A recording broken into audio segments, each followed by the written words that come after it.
Rohimah resmi dipersunting pria asal Turki, sebut sah di mata agama dan dua negara. Mantan istri Kiwil, Rohimah resmi dipersunting pria berdarah Turki, Zeki Bayrak Iskandar. Ia menulis harapan khusus untuk rumah tangganya yang baru. Kabar bahagia baru saja datang dari Rohimah mantan istri Kiwil.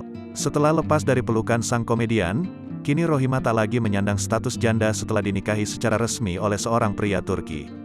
Kabar ini sendiri langsung dibagikan oleh Rohimah melalui beberapa unggahan di Insta Stories miliknya.